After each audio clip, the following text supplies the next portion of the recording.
Hello, this is Bode Oshosami, and welcome to another episode of Global Business Insights, where we bring you analysis on the main business headlines. Can Elon Musk come up with $2 trillion of savings as he and Vivek Ramaswamy, politician and entrepreneur, assume new roles to lead the government's Department of Efficiency? That's in the US. Here's only July 2026 to deliver the target as a 250-year Independence Day anniversary present to the American people. It was inevitable, you could say, as we saw the Dow and S&P 500 hit the brakes on the Trump rally yesterday. A Trump trade fatigue seems to be setting in just ahead of release of the latest consumer price index and core CPI data later today. Bellwether stock Home Depot posted strong quarterly earnings and raised the full year outlook. Still, stocks struggled to rise after weak guidance on home improvement recovery. High interest rates and housing prices also affected home sales. The pound sterling weakened yesterday after UK employment data conditions in 3 months ending September showed a loosening labour market. The ILO unemployment rate rose to 4.3% from 4% in the 3 months ending August, higher than estimates of 4.1%. In the same period, UK employers added 219,000 new workers, fewer than the former release of 373,000. The headline German ZEW Economic Sentiment Index sank to 7.4 in November from 13.1 reported in October, missing expectations of 12.8. The current situation index slipped to minus 91.4 in the 11th month of the year, as against October's minus 86.9 read. Data missed the anticipated minus 86.0 print. Some data from the Nigerian Central Bank, the latest business expectations report released yesterday, revealed businesses were optimistic in October, attributed to the agriculture and services sector. The survey revealed that the Naira will continue to depreciate this month and the next 3 months, but will begin to see appreciation in the next 6 months. Nigeria Composite PMI for October 2024, according to the CBN, stood at 49.6 index points, indicating contraction in economic activities. Notably, the industry sector was unchanged, while the agri sector also registered expansion. The report out yesterday said 19 sub-sectors registered decline in economic activities, with transportation and warehousing reporting the highest decline. Earlier in the month, note that the latest October Stanbic IBTC PMI report in Nigeria said the downturn in the business environment further worsened at the start of the fourth quarter. It came down to 46.9. That's their own indicator, still reflecting the impact of price pressures on consumer demand and business investments. PMIs in contraction are likely to drag down the GDP growth Q4 data, already downgraded by the IMF to 2.9% from 3.1%. Nigerian inflation data for October, that CPI, comes out on Friday. High inflation has been the major drag on growth.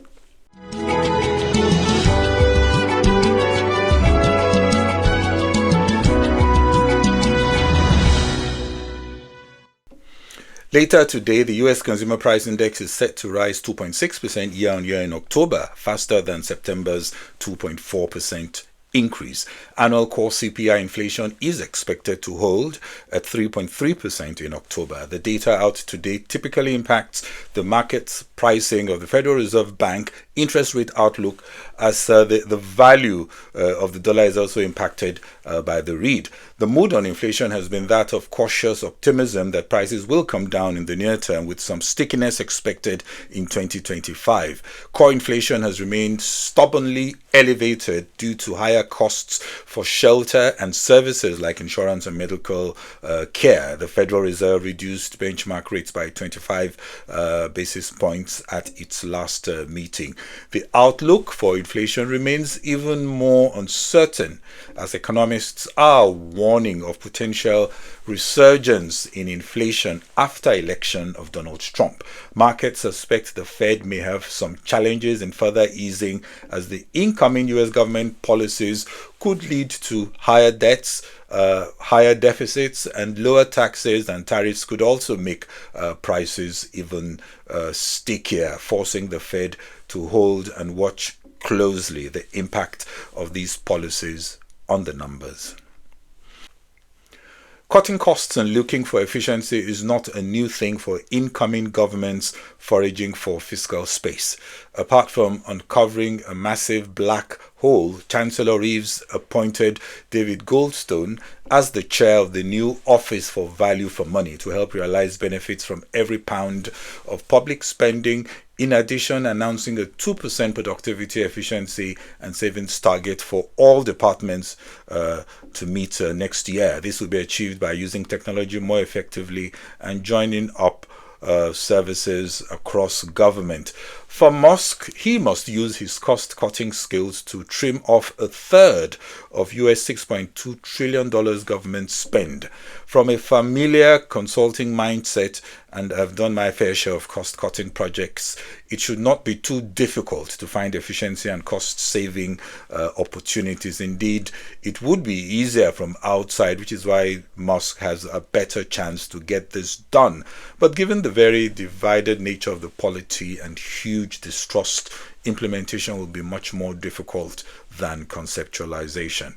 For Twitter, it was portrayed as a bloodbath as he aimed for $1 billion annually in infrastructure and cloud costs, as well as deploying aggressive cost-saving strategies, which included workforce cuts by about 80%, cutting down on non-essential expenses as well. Musk has the right CV to lead this role. Vivek has the youthful zeal, private sector savvy. Both will bring some innovation, and we may have never seen this type of review being done in the US system before, but already there is talk of the legality of the role as the lawyers prepare their knives to resist the initiative, which is not exactly a cabinet role and will deliberately, I think, be portrayed as a way of getting back at a previous government who did not hide their disdain for Elon Musk. Vivek is a fantastic communicator, and I expect will do most of the talk.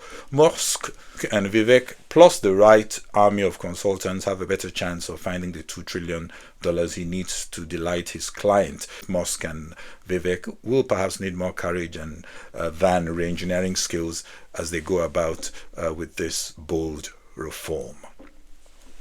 Nigeria's crude oil output, including condensate, has spiked by 16.56% to 1.8 million barrels per day in October 2024 from 1.54 million barrels in September.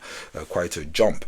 That's according to reports. NNPC also announced that it no more imports fuel products as it meets all its needs from Dangote refinery. Central Bank said Nigeria's foreign reserves increased to $40.16 billion as of November 11, 2024 for the first time since 2022. This is a significant increase from the $38.3 billion recorded in September.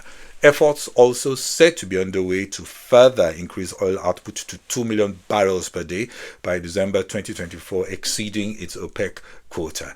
Nigeria has consistently argued that its quota was in no way representative of its production capacity and needed a sizable revision. The group CEO, NNPC Mele Kyari, also reiterated it was committed to ensuring energy security, sustainable growth, and energy affordability.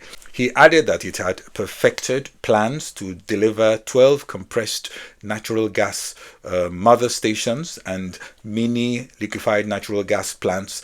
This is all coming soon as part of efforts to boost the existing 1.6 billion cubic feet of gas supply for the domestic market. More good news, NNPC says it has cleared its outstanding $4.68 billion cash call debt to the 5 international oil companies operating in the country. The improved capacity to clear debts comes from the total removal of subsidy on premium motor spirit, and that, of course, has helped the NNPC treasury. But both central bank And Stanbic IPTC October PMI showed the economy in a contraction, dragged down by still troubled industrial sector. The incoming new Minister of Industry, Jumoke Odwole, has said that her focus will be on driving support for the export business, and rightly so. Let's just say there's a lot to do to revive the tepid economy, and healthy reserves will help. On the Nigeria energy sector, EVI has been consistent in stating that the problems are structural and much more reform is required to get sustainable gains. The imperative for higher productivity and efficiency in the sector is even much higher, as the incoming US government has pledged to slash oil prices. Beyond the whitewash, privatization of most of government shares in NNPC should remain on the table to bring in urgently needed capital to modernize the energy infrastructure, to add more value locally, and the government should not take the eye off the ball concerning still early stages of deregulation and opening up of the downstream sector. Asian stocks tracked Wall Street lower as momentum cooled for the Trump trade that has swept US markets. Japan's benchmark Nikkei 225 also slipped 1.1%. We saw wholesale inflation in Japan reaching its highest level since July of last year. The increase in inflation was partly attributed to the decline of the Japanese yen against the US dollar. Well, that's all we can take on this episode of Global Business Insights. This is Bode Oshosami. Thanks for sharing on Facebook, LinkedIn, X, and YouTube. And again, thank you so very much for watching. Bye-bye.